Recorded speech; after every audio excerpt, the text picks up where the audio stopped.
Hola, bienvenidos a la clase. Hoy vamos a hablar sobre el finiquito o liquidación.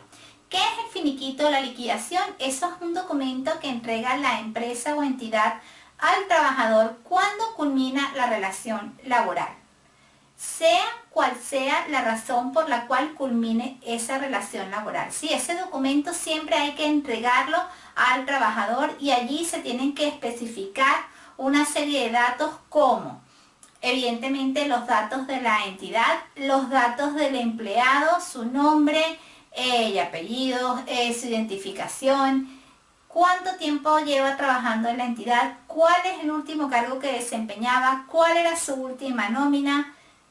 ¿Para qué? Para proceder al cálculo de los distintos elementos que van a integrar esa liquidación o finiquito. Hay varias razones por las cuales un empleado puede dejar de prestar servicios para una entidad o dejar de ser empleado de esa entidad. Pero sea cual sea la causa, siempre cuando culmine la relación laboral hay que entregar el finiquito y el empleado debe hacer una revisión de los datos que se contienen, de cuánto le corresponde por finiquito y firmarlo en señal de conformidad.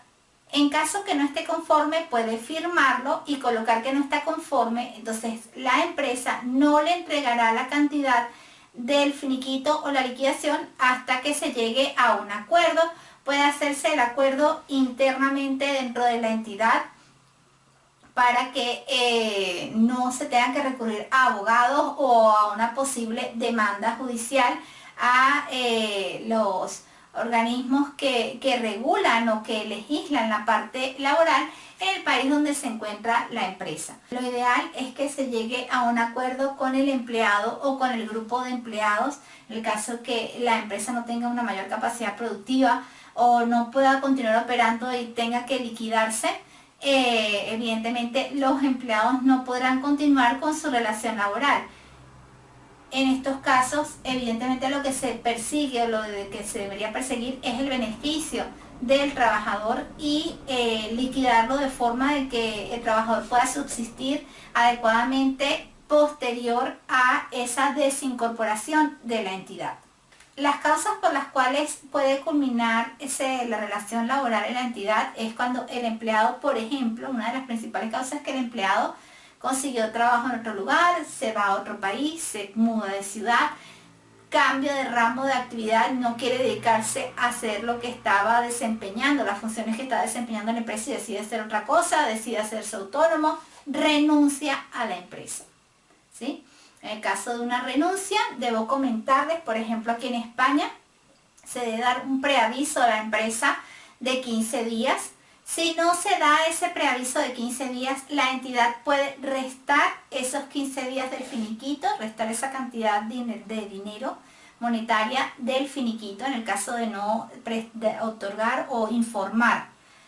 Sí, con 15 días de anticipación. Hay muchos empleados que incluso con un mes de anticipación notifican a la empresa, pero la obligación legal es notificar con 15 días de antelación que se va a dejar de prestar servicios a esa entidad o se va a dejar de ser empleado por cualquier razón. Generalmente el empleado otorga una carta a la entidad indicándole que por motivos personales no tiene por qué explicar con detalle por qué razón se va de la entidad, pero sí tiene que indicar que lo va a hacer con 15 días de antelación para que la empresa se prepare, para que forme a una persona sustituta, para que haya un sustituto, para que haya una formación o para que lo contrate afuera de la entidad, ¿sí? En el caso de que no se haga un ascenso o una movilización vertical o horizontal dentro de la empresa, sino que haya que buscar un reemplazo fuera de la entidad. Eso a veces lleva tiempo, una contratación. Entonces, por esa razón hay que notificar. Y si no, el empleado no notifica, es castigado pagando menos finiquito, ¿sí? Otra razón por las cuales puede existir el finiquito es cuando culmina un contrato. Si la empresa contrató de forma determinada, por un tiempo determinado, a un empleado, culmina ese contrato y no se desea hacer una renovación de contrato por cualquier razón, por una causa ajena a la entidad, por ejemplo, porque no tiene más recursos para seguir pagando al empleado una vez que contrata esa relación contractual, o bien porque el empleado pues no prestó, no se desempeñó de acuerdo a las funciones que debía desempeñarse y se decide no renovar contrato, pues esa es otra de las causas por las cuales existe el finiquito. ¿Okay? En el caso de combinación de contrato, despido procedente y despido improcedente, por lo menos aquí en España, el empleado tiene derecho a cobrar una prestación dineraria por parte del Estado que se llama el paro. En el caso de que el empleado renuncie voluntariamente a su puesto laboral dentro de la entidad, ese empleado, en el caso de una renuncia voluntaria, no genera derecho a ese paro o esa contraprestación que se obtiene después de la culminación de una relación laboral. Esto, como digo, es lo menos traumático para la entidad desde el punto de vista de discutir un finiquito, ¿sí? Cuando culmina el contrato, cuando hay una renuncia voluntaria. ¿Qué contiene, sí? ¿Cómo se calcula el finiquito en el caso de una renuncia voluntaria o en el caso de una culminación de contrato?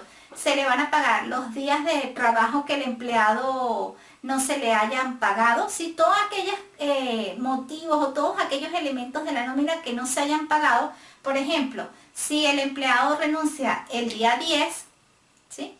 Y el finiquito hay que hacerlo para la fecha día 10 del mes, por ejemplo, junio, generalmente la nómina se pagó hasta justo el mes anterior. Si es en junio, se pagó hasta mayo. El empleado recibió su transferencia bancaria de la nómina de mayo, pero todavía le faltaron por cobrar 10 días del mes de junio. Entonces, esos días, en el interín del mes en que el empleado renuncia o se culmina el contrato, eso hay que abonarlo en el finiquito o la liquidación. También hay que abonarle las vacaciones no disfrutadas, las pagas extras, utilidades que no se le han depositado o abonado al empleado. Hay que pagarle si por contrato colectivo se pagan horas extras o bonos de productividad. Todo el paquete salarial que tiene el empleado y que lo haya causado pero no se le haya pagado al momento de la liquidación, se le tiene que pagar. Igualmente hay que hacer las retenciones respectivas de lo que se le paga en la liquidación. Hay que retener IRPF, hay que retener sobre la nómina pendiente de pago la seguridad social, el bono de desempleo, el formación. Todas las retenciones laborales se le tienen que deducir como en un recibo de nómina, ¿sí? Como si se hiciera el recibo de nómina. Ahora, el despido procedente. El despido procedente es uno de los despidos más complicados y que puede generarle mayores problemas a la entidad, siempre y cuando no se tengan las pruebas suficientes para proceder con el despido.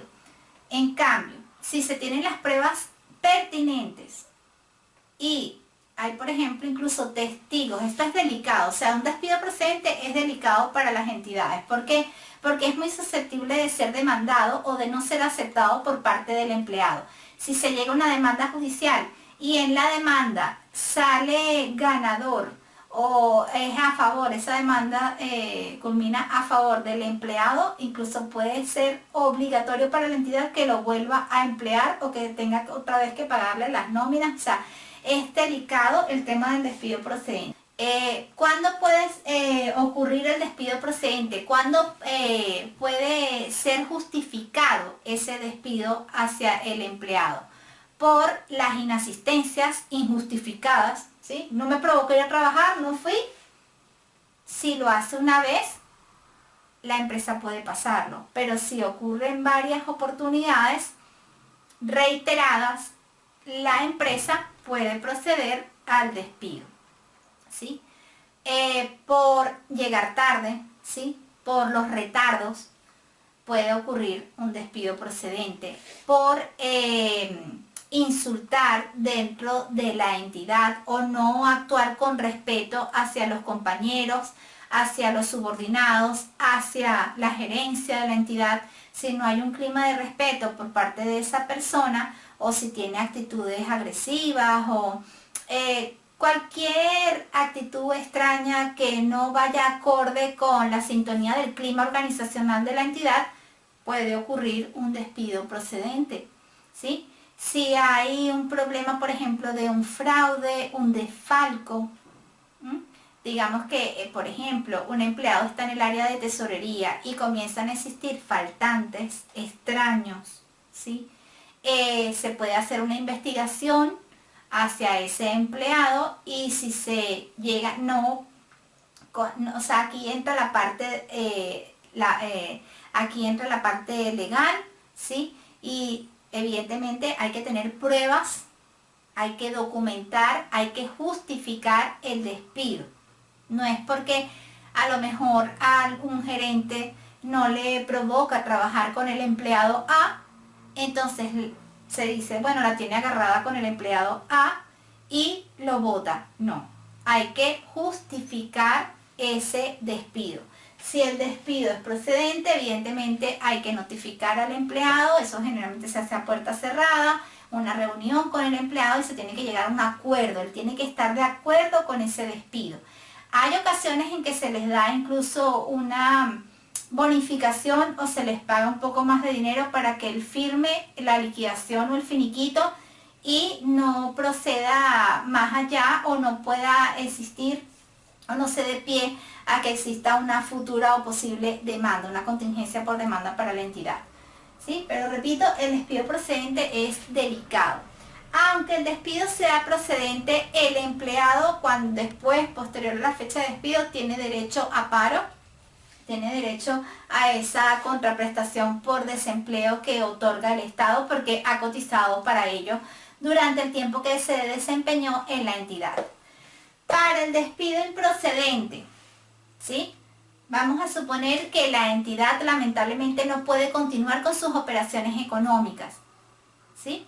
Vamos a suponer que la empresa matriz, ¿sí?, se traslada del país donde se encuentra y no existe la posibilidad de traslado hacia el otro país del empleado.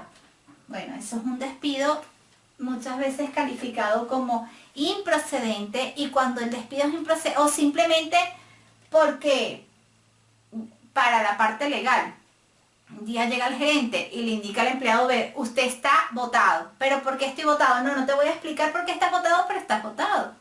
Bueno, eso es un despido improcedente. No hay una causa legal justificada para la cual ese empleado deba ser despedido.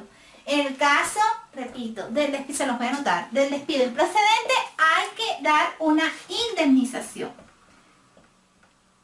Legalmente, por lo menos aquí en España, es cuando procede la indemnización, cuando el despido es improcedente, ¿sí?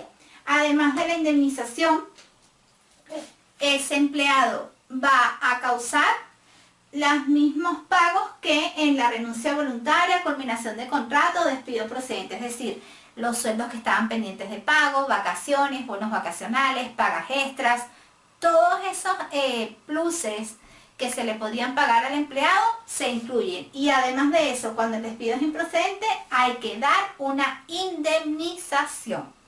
¿Okay? Vamos a hacer un ejemplo tanto de renuncia voluntaria, combinación de contrato, como de despido improcedente, con indemnización, para que ustedes vean cómo se calcula la indemnización. ¿Okay? Y muy importante, sea cual sea, repito, la razón por la cual ocurre el finiquito, es importante que ese finiquito sea firmado en señal de aceptación por parte del empleado. Si no es firmado, la entidad no paga el finiquito, no entrega la carta ni abona en banco o mediante un cheque el finiquito correspondiente. Es algo que tienen que tener en cuenta, ¿sí? La indemnización, les comento a grosso modo, pero por ejemplo aquí en España actualmente para esos empleados que han sido contratados posterior al año 2012, ¿sí?, donde ocurrió una reforma laboral, que de hecho se está hablando año 2020 de que podría ocurrir otra nueva reforma laboral, pero en la reforma laboral posterior al año 2012 actualmente en España, cuando ocurre un despido improcedente, corresponde el pago de 33 días por año hasta un máximo de 24 mensualidades, ¿sí? Esto ya se los voy a explicar con un ejemplo, es bastante sencillo de calcular.